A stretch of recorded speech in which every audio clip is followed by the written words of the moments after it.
sistematikong paglimas sa pondo ng bayan. Gaya ng bilyon-bilyong kinuha sa DPWH para sa mga maanomalyang proyekto.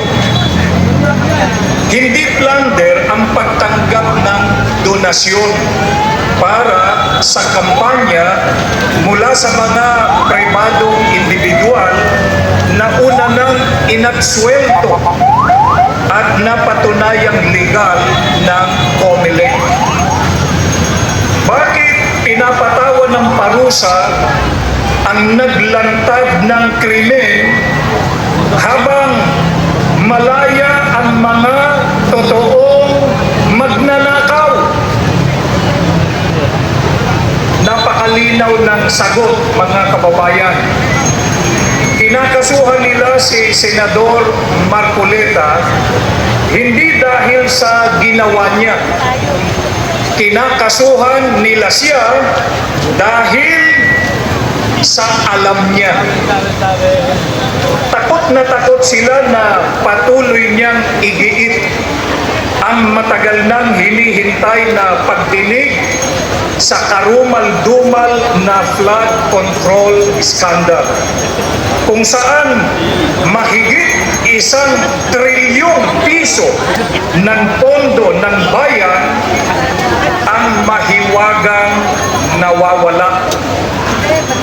Ang magiging pag-aresto sa kanya ay isang masamang paraan upang paralisahin ang kanyang kakayahang magsalita sa Senado at tuluyang ibaon ang katotohanan. Gusto nilang gamitin ang kapangyarihan ng Estado bilang pantakot o maghasik ng takot sa lipunan.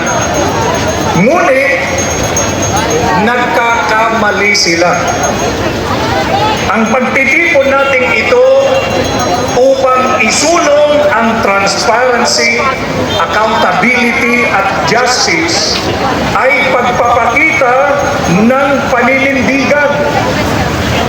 Hindi ito kailanman sedisyon, bagkus ay pagpapakita ng demokrasya upang ilantad ang kasamaan ng mga kawatan.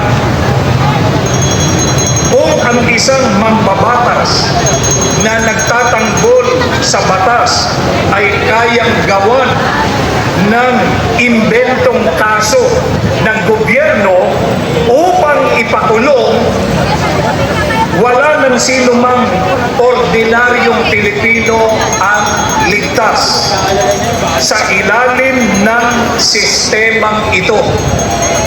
Ang selective justice ay tahasang kawalan ng katarungan, at kapag ang Estado ay naging taga-usik sa halip na tagapagtanggol, ay patay na ang demokrasya. Dapat maalaala ng mga tiwaling opisyal na ang inyong posisyon ay hiram lamang mula sa mga naghihirap na taong bayan na inyong ninanakawan. Sa dulo at katarungan ng Panginoon Diyos, ang katotohanan ay mananaig. Ang mga huwad na naratibo ay mabibigo at malalantad ang kasamaan.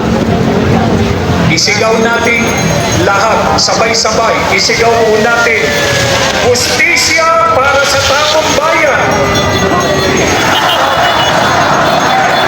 Hustisya para sa taong bayan!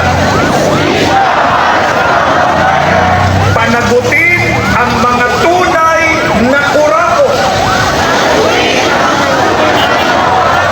Panagutin ang mga tunay na kurako.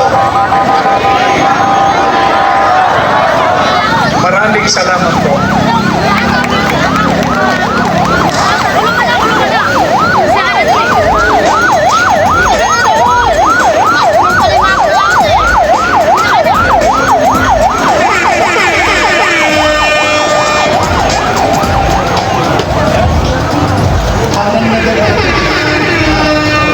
step na ganun.